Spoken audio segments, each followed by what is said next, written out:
Hey, you're listening to the Burnt Out Entrepreneur podcast, where you'll learn why you're feeling so burnt out, some insights and hacks to get you along this entrepreneurial journey. I'm Kylie Ota, former oil and gas manager turned health coach, life coach, and business mentor for female entrepreneurs just like you and help them heal and recover from burnout. Hello and welcome back to another episode of the Burnt Out Entrepreneur podcast. I'm your host, Kylie Ota, and today we're talking all about productivity hacks for neurodivergence. And it's another fall day. I'm wearing a sweater, and I find that especially this time of year, the holiday season is where I find a lot of my neurodivergent clients really struggling with managing all of the things that are going on, because not only are they worried about things in their business or trying to manage all of that, right? Things pick up with the kids, right? We go from back to school season, we go into like Halloween, and then we go into Thanksgiving, Christmas, and sometimes there's birthdays thrown in there. So a lot of things are happening on top of everything that's going on. So I find that Q4 is a really hard season for a lot of my entrepreneurs, especially my neurodivergent ones. So that's why today I'm going to be breaking it down how to stay productive, especially if you're neurodivergent. So what I want to say is with neurodivergence, there's not only the added stressors of everything that's going on, but the added emotional stressors, right? Holidays mean meeting with in-laws that you don't like, or going back to see family that it's not super comfortable for you, especially if you don't live in the same city with the family that you're going to meet, right? You have this life here, you're fine, and then you have to go back home and then interact with your family of origin, and there's still tension there, unresolved issues, or not, the ones that kind of really trip me up are the people who talk about going back to family of origin where there's a lot of passive aggressive behavior, a lot of verbal washing, meaning everyone is being fake nice to each other because it's the holidays, but our insides are screaming like, listen to me, this is what I really want to say. And a lot of times we can lose it. Whoa. A lot of times we can lose our voices when we're around our family of origin. So I'm going to be talking a little bit about that and how it relates to being neurodivergent. And I'm going to call it brain trauma, but it's more emotional trauma that affects the brain. Okay. So what happens in the brain, and I am not a scientist, I just love to read, I love to research, and this is what I found over the years. So rewinding a little bit, my son was was going through a lot of struggles in school, and that's when I really started to do my research on what happens when we suffer abuse. So if you don't know my story, I was married to a narcissistic abuser where I was mostly gaslit and abused emotionally, but my kids were abused emotionally, physically, and the whole thing. So when my son was starting to struggle in school, right, I treated him like a normal kid, like, and I'm Asian, so there's a lot of passive aggressive behavior in Asian culture, a lot of shaming and gaslighting in order to motivate a child. I know but if you're Asian, you understand. So, and I even kind of coined this hashtag Asian shame.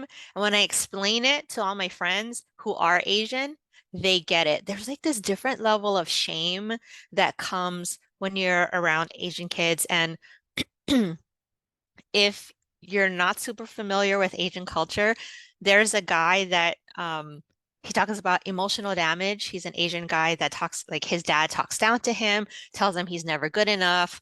And anyway, so there's that. I'll probably link it in the show notes so that you guys can see what I'm talking about. Anyhow, that's how I was raised, right? And that's what kind of led me to burnout, where I was pushing and pushing and pushing, trying to reach the proverbial carrot, but it was never good enough. The carrot kept moving. And when I was older, I kept moving the carrot on myself because I was trained, I was conditioned to do that.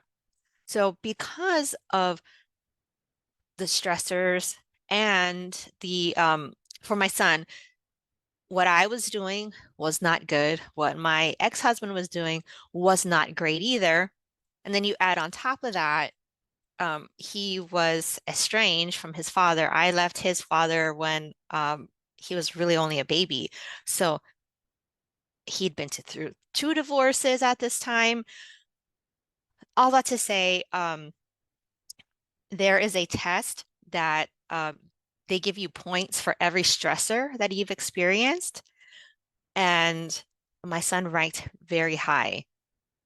All of that to say, when he was experiencing struggles in school, finally he was diagnosed with ADHD, which is now called neurodivergence.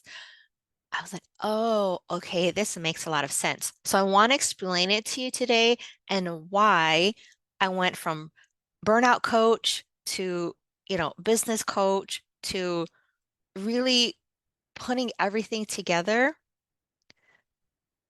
from the health space, from the business space, the mindset space, and now into the deep emotional and somatic work that I'm bringing into my practice. This is why, right? We always have to have our why. So, as I was doing my research, this thing called executive functioning popped up. Like, what is executive functioning?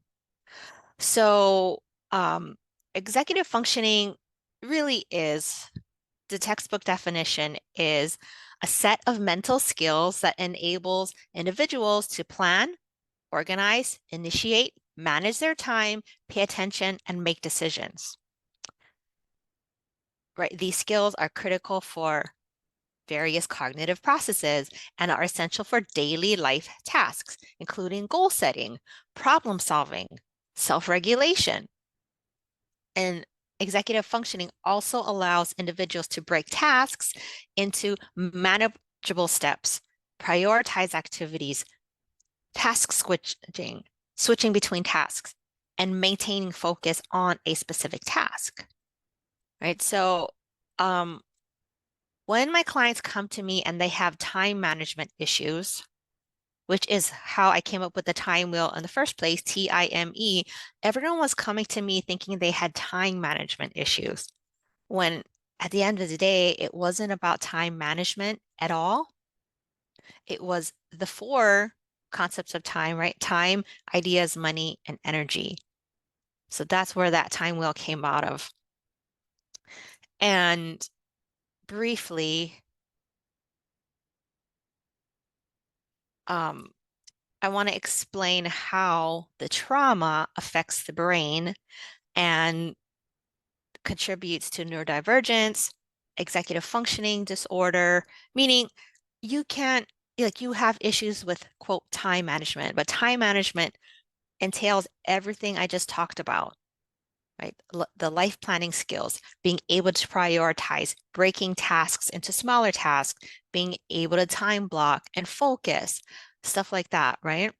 And being able to self-monitor, being able to tap in and understand what thoughts you're thinking, what emotions you're feeling. A lot of my clients who have experienced emotional trauma or even like physical trauma and abuse really struggle with these things. So I want to bring those three things together, okay? So what happens when we experience stress, right? It affects our amygdala. The amygdala is a small almond-shaped structure in the brain that plays a crucial role in processing emotions, particularly fear and stress responses. And in the context of trauma, such as exposure to life-threatening events or chronic stress, the amygdala becomes hyperactive. This heightened activity can lead to an increased emotional reactivity and an exaggerated fight or flight response. Okay. And when we're looking at that, a hyperactive amygdala can disrupt executive functioning patterns so that, right, it messes with our higher level thinking, our problem solving. And instead of doing that, right, we're looking at solving for our basic human needs, which is love, safety, and belonging. We're always trying to solve for those because we don't have those. Those are our basic human needs. So our brain essentially can't really tap into those higher processes. Not saying that you can't tap into them, but it's a lot harder to sustain high cognitive thinking skills when your brain is always defaulting to trying to solve for love, safety, and belonging. And that's why you maybe you feel some cognitive dissonance where I know I want to get here, but I always feel like I'm stuck down here. It's because you're lacking love, safety, and belonging, which is the three basic human needs. And this is when that's where the emotional trauma comes in. That's where the physical trauma comes in. When we don't feel loved, safe, and able to belong in our family of origin, we have these fears and these stress responses that pop up. And you'll see them every time I talk about the four different archetypes.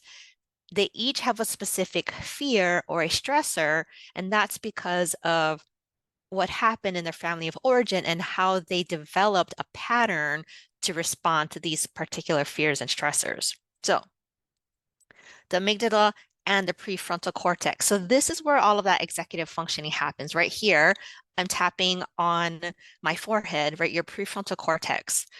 This is where we have cognitive control. Decision making happens. Planning. Planning for neurodivergence is very hard. And if you following along with the archetypes, the popular archetype is the most neurodivergent of the bunch.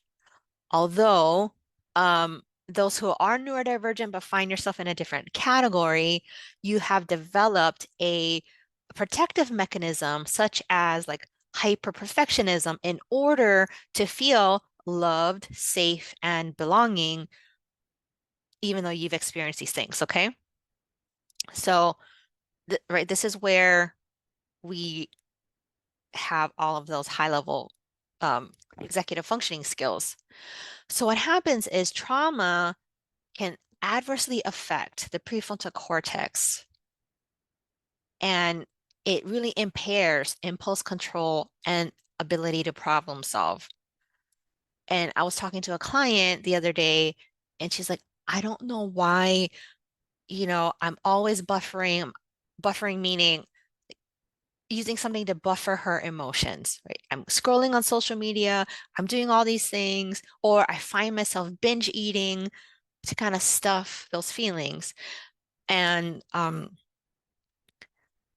this is why I explained to her you lack love, safety, and belonging, not only in your family of origin, but also within yourself. So we did a specific exercise to help her get in touch with her feelings. And this is the rapid results call. So if you want one of that, comment below this video or comment or email me, Kylie@kylieota.com with the word rapid, and I will send you the link for the rapid results call. And it's a 15-minute call. You can hop on that, I know it sounds far-fetched, but there's a specific process that I take my clients through in order to like renegotiate with your thoughts so that you can have different feelings about your circumstances and get that love, safety, and belonging that you need within yourself so you're not seeking external validation, right?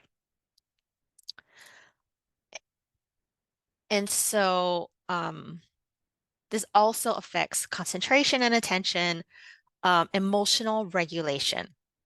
I said before, goal setting and planning, and organizing and prioritizing tasks. So I have been affected by my family of origin. I've experienced fears and stress responses. And my default, why I was so good at project management, is I would tap into that perfectionist side, right?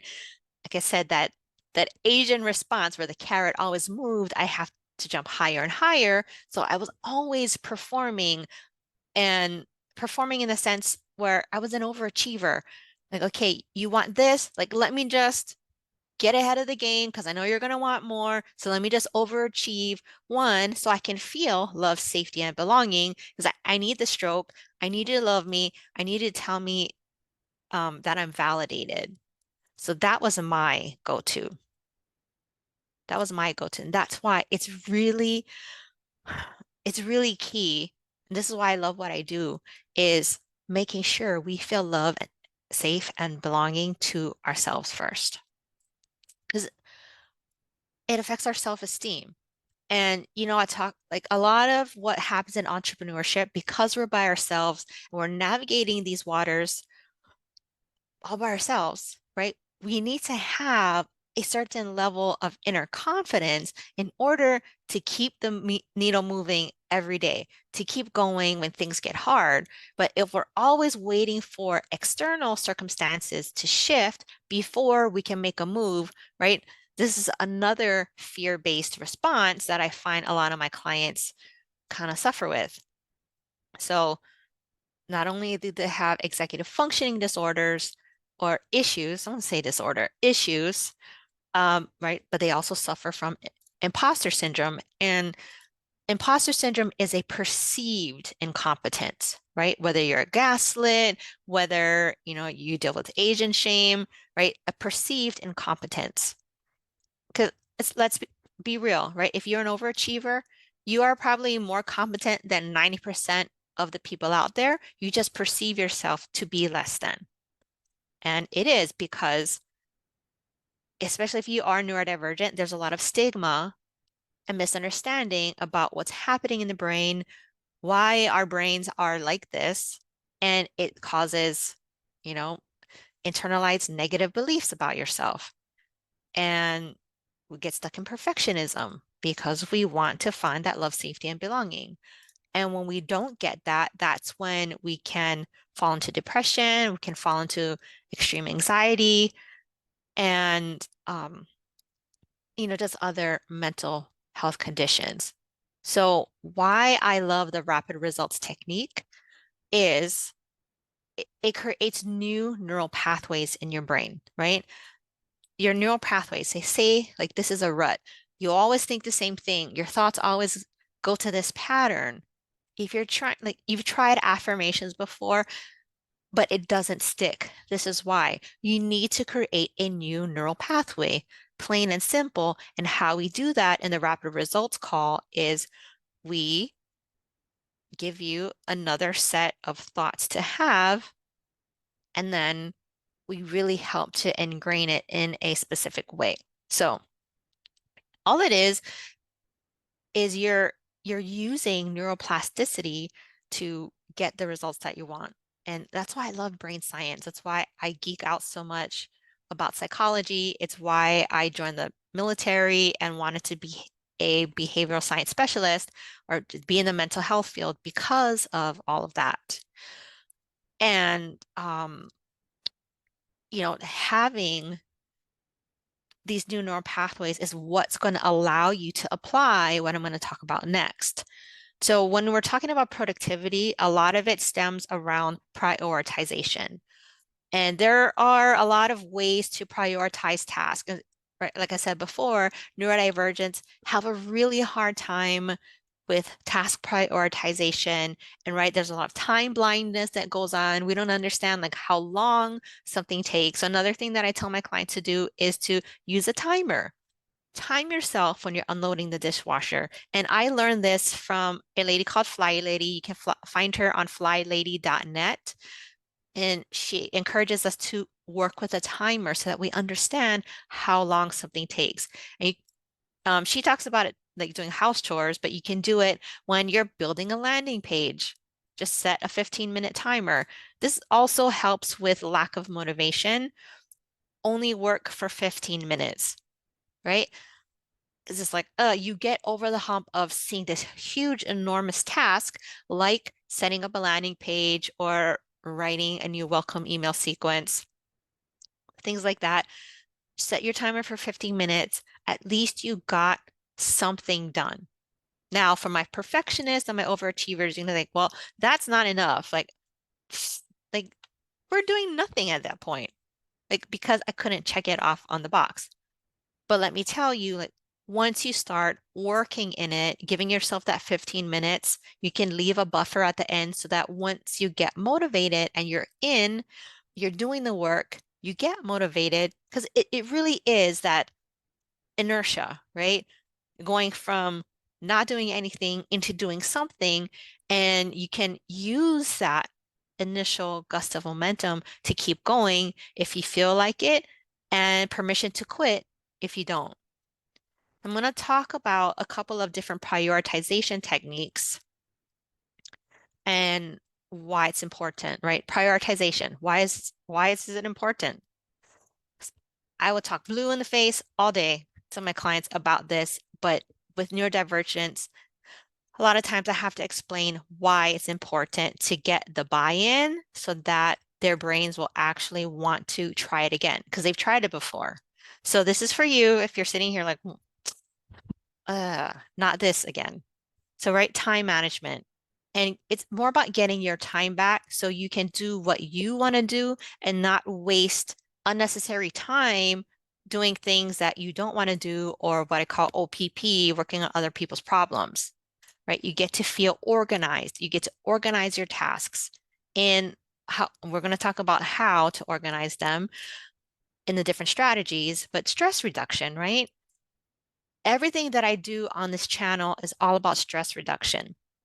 So what we want to do is reduce the stress. Knowing what's coming next will help with feeling blindsided, being taken off guard, like, this thing popped up, or I missed a deadline, I missed a class, I missed Kylie's master class. Just stress reduction, right? Having everything in its place. Achieving goals. If we don't plan, right? Fail to plan, plan to fail. I know some of my popular archetypes are like, but I don't like planning. You can make your plan as it doesn't have to be complicated. One of the ways that I plan my day is, I use a calendar. I have a calendar. I write things down. I map things out for the month. I also map things out on a weekly view. And every day I map myself out a daily view. Because things change on the daily, right? But I do the week view up front so that I know what is coming during the week. And if I have any conflicts, I can go ahead and reschedule those ahead of time instead of like the day of panicking, like, oh my gosh, I'm double booked for something. No, right? And then on the day of, what I do is I put the big rocks first. Anything that is like an appointment with someone, like the non-negotiables, I'll put those on my calendar first. And then in the white space, I'll fill in my task list, my to-do list. It works wonders for me. And how I do it is I use a dry erase marker, write it on my mirror in the bathroom at night before I go to bed. So one, I know what time I need to wake up in the morning in order to get everything done. Because, right, nothing's worse than waking up on the wrong side of the bed behind the eight ball and you're just trying to play catch up all day. No, plan ahead. And even if like you didn't plan early enough and you might be losing some sleep, at least you'll be ahead of the eight ball. Or, okay, I have to front load my morning because that's just what it is, because I won't have time in the afternoon, or like whatever, energy wise, time wise, mental capacity wise, it's always best to plan your days ahead. So, a couple of different ways to prioritize. You probably heard of the priority matrix, which is you sort your tasks by importance and urgency. So, there's four quadrants, right? It is, right, important and urgent, um, important, not urgent. Um, shucks, anyway, you get the drift. And then the last one is, right, not important, not urgent. And this really helps to alleviate the stress that we feel as neurodivergents and it also allows us to say no with proper, if we don't have proper boundaries, having a priority matrix allows us to be more comfortable saying no because it's really not important. And another way, and then also, right, it's called the Eisenhower matrix, where it's urgent and important, like I said, urgent, not important, not urgent, but it is important, or it's neither urgent nor important. So this works best with people who struggle with time management and boundaries. And it really is a simple and quick way to prioritize and make decisions and just increase your ability to say no to OPP. Because, right, if it's not something for you, it really is, it might be urgent for someone else and we feel the pressure, but if it's not urgent for you, it's okay to say no. And then you have the Scrum, which is what I've used in project management for years. And this one, it not you're not looking at every task individually, but you're also looking at a schedule. So the Scrum is really good for planning out a launch because you're looking at the importance of a task and also where it falls on the timeline, what comes before, what comes after. So to say making a landing page, for instance, where we're not gonna, some of you are probably building a landing page, like you open the software and you start writing the copy. Then you, oh, I need a graphic. Then you go into Canva, like, but having a launch plan in the Scrum method will say, okay, when I was planning out launches, managing launches, I had a specific launch plan. Okay, we need the idea first, then we need the copy before the graphic because the copy will dictate what we put on the graphic because, right, the graphic has to match what we're talking about on the landing page. Or vice versa, if you're more creative and you're like, well, I have the title, da, da, da, da, and let me get an image, an idea in my head. I have the idea, have the vibe, but I don't know what I want to say. Sometimes creating the graphic first really sets the tone, and then you can write copy to match the tone that you have in the graphic. So really, right, instead of planning everything out from the start, I'm going to use a soccer game analogy, right? Or any game in general, where you're not trying to plan out the whole launch from start to finish at the beginning. You will have a framework and you're going to be breaking bigger tasks into smaller, more manageable chunks.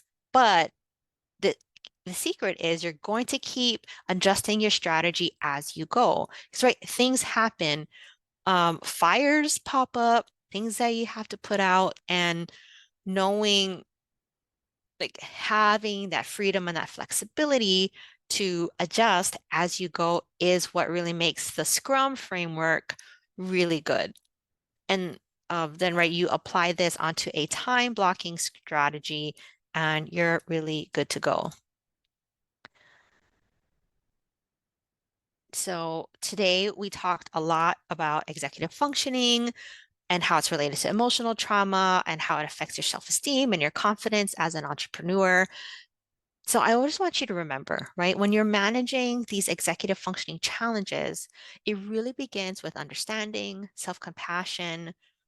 So that's right, the inner work, but also the tactical, effective task prioritization, because the two coming together will just increase your confidence and kind of get rid of that neurodivergent stigmatism. So you can feel and function like a quote normal adult, a normal person. Right? So you're not having those shots on taken at your self-esteem. So again, thank you for joining this podcast of the Burnt Out Entrepreneur. And if you want access to the rapid results call, it's go to kylieota.com/rapid and you can go ahead and grab the link and you can get access to a 15-minute call where we hop on, we look at your thoughts, ask you, how do you feel about those thoughts? And based on your responses, we come up with a way to really shift those hard-hitting emotions, those triggers really quickly so that you come out with a new result at the end. So again, thank you for joining, and I hope to see you again on the next episode. Bye. Did you enjoy this episode? Want more? Here are a few ways to go deeper. Number one, discover your burnout archetype. You always hear me talking about this on each and every single episode. So get ready to crack the code on your personal burnout style. Take the quiz, go to burnoutarchetypequiz.com and open up your mind to explore new ways on how to manage stress and conquer challenges according to your personality type. Number two, work with me. I will be your personal burnout recovery coach because we're not just talking about change. We're talking about a seismic shift in the way that you conquer your entrepreneurial domain. So strap in and let's embark on a roller coaster ride to reclaim your life and your success. In my coaching program, we're blasting through barriers, including number one, building better boundaries, right? We're going to stop those energy vampires and establish unbreakable boundaries to fortify your work-life equilibrium. Number two, reclaim your energy. Say goodbye to fatigue and hello to a turbo boost of vitality. Discover the secrets to replenishing your physical, emotional, mental, and spiritual energy, my specific PEMS framework. And this is more than stress management, okay? We're going to wrestle stress to the ground and make it tap out. Every setback is a setup for an epic comeback. And right, you're going to become a goal-getting machine.